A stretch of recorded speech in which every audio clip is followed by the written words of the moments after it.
Price Lord. கர்த்தருடைய பரிசுத்த நாமத்துக்கு மகிமை உண்டாவதாக. காலையிலே உங்கள் யாவரையும் சந்திப்பதில் மிகுந்த சந்தோஷம். இந்த நாளுடைய ஆசீர்வாதத்துக்காக ஒரு வேத பகுதி வாசிப்போம்.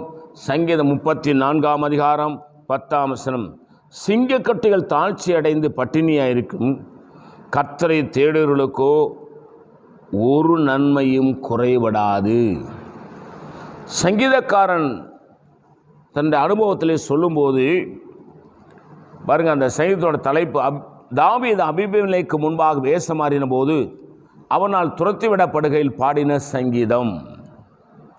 கவனிங்க, ஒரு பக்கம் சவுல் அவனை துரத்துகிறான், இன்னொரு பக்கம் அபிமெலேக்கு அவனை துரத்துகிறான்.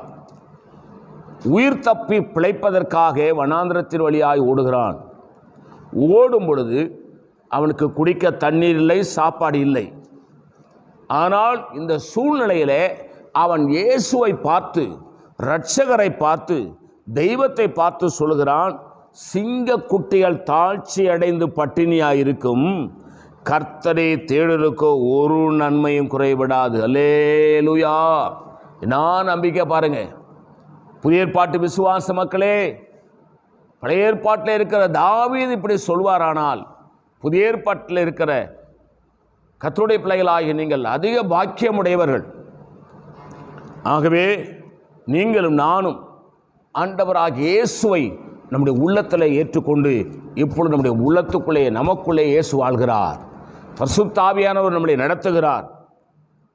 இந்த உலகத்தில் யார் வேணாலும் பட்டினியாக கிடக்கலாம், யாருக்கு வேணாலும் குறைவு இருக்கலாம், யாருக்கு வேணாலும் பற்றாக்குறை வரலாம்.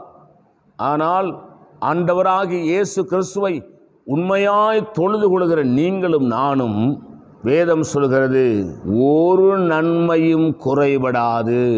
ஒன்று கூட குறைபடாது. ஒரு காலத்திலே நாம் நெருக்கப்பட்டோம், கஷ்டப்பட்டோம், துன்பப்பட்டோம்.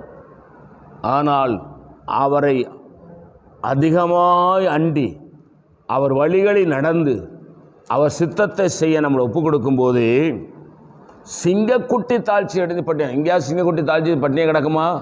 கிடக்காது. எப்படியா தன் குட்டிகளுக்கு இறையை சிங்கம் எப்படியா தேடி கொடுத்து விடும். என்னால் காட்டுக்கு ராஜா அது ஒரு கர்சனை இட்டால் மிருகங்கள் அங்கும் இங்கும் ஓடும் பொழுது அதை பிடித்து தன் குட்டிகளுக்கு கொடுத்து விடும். அது பட்டினியாக கிடக்கவே கிடக்காதான். ஆனால் அது பட்டினியாக கிடக்கும். ஆண்டவராக இயேசுநாதரை தேடுகிற உங்களுக்கும் எனக்கும் ஒரு நன்மையும் குறைபடாது. அல்லேலூயா. விசுவாசத்தோடு இந்த வசனத்தை தியானித்து ஜெபிங்க. கர்த்தர் உங்களை நேர்த்தியாய் நடத்துவார். உண்மையாய் அவரை தேடுவர்களுக்கு ஒரு நன்மையும் குறைபடாதுங்க. இதுவரைக்கும் கர்த்தரனை அப்படி தான் நடத்தி வருகிறார். உங்களுக்காக ஜெபிக்கிறேன். பரிசுத்த பிதாவே, நீர் எங்களோடு பேசின நல்ல வார்த்தைகளுக்காக ஸ்தோத்திரம். இந்த வார்த்தையின்படி எங்களை ஆசீர்வதி. இயேசு நாமத்தில் வேண்டிக் கொள்கிறோம் பிதாவே, ஆமேன். God bless you. கர்த்தர் உங்களை ஆசீர்வதிப்பாராக.